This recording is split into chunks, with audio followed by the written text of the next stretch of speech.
गुजरात से 1700 किलोमीटर का सफर तय करने के बाद छत्तीसगढ़ पहुंचे बंजारों के खेमे से 22 मवेशियों को गायब करने का आरोप की शिकायत लेकर बंजारे थाना पहुंचे।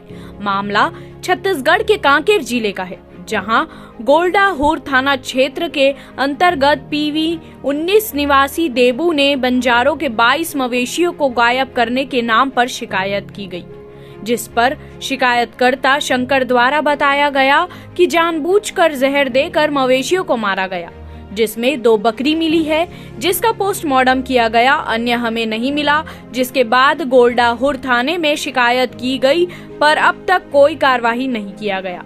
वहीं इस मामले में पंखाजुर एएसपी धीरेन्द्र पटेल से पूछे जाने पर बताया गया कि जांच चल रही है, इसके बाद कार्रवाई की जाएगी। शंकर रबारी, कहाँ के रहने वाले? गुजरात में कचभुज। कितना किलोमीटर का सफर तय करके आप लोग का यहाँ 1700 किलोमीटर का सफर है। अभी क्या हुआ आप लोगों के साथ?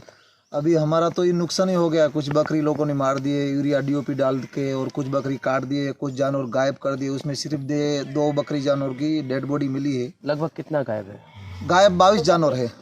किसी के शिकायत किया इसका थाने? शिकायत किया है गोंडाहुर कॉलोनी में, थाने में? हाँ, थाने में 19 नंबर के ऊपर दिया है कंप्लेंट। किसने किया है ये सब?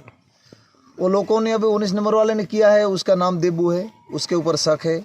और तो अभी तक कोई कार्रवाई हुई है? नहीं, कोई कार्रवाई नहीं हुई है। हम 8 दिन तक चलते रहे उनके पीछे, उन लोग बताते रहे हम कार्रवाई कर रहे हैं, लेकिन अभी तक कोई कार्रवाई नहीं हुई। अभी क्या मांग करते हैं? हम वही मांग कर रहे हैं पुलिस प्रशासन से कि हमारा जो नुकसान हुआ है उसकी हमें वसूली मिले, और चोरों को सख्त उसको सजा मिले, को दूसरी बार ये काम ना कर सके। अगर पुलिस ऐसा काम करेगी तो हमको भरोसा आएगा, नहीं तो भरोसा भी टूट जाएगा पुलिस के ऊपर भी। खुद पुलिस ही अगर मीठा मोह कर लेंगी तो भरोसा किसके ऊपर करेंगे? 1700 किलोमीटर का सफर तय करके कुछ जो भेड़ वाले हैं पखांजर पे आए, जिनका 22 मवेशी मिसिंग है, इस प्रकार की बात कही जा रही है। क्या जानकारी सर इसकी? 2 मवेशियों के मरने की सूचना मिली थी, उनके 2 बकरियों के। उनका वेटनरी सर्जन से पोस्टमार्टम कराया गया है। विसरा रिपोर्ट आना शेष है। रिपोर्ट आने के बाद ही उसमें आगे की कार्रवाई की जाएगी।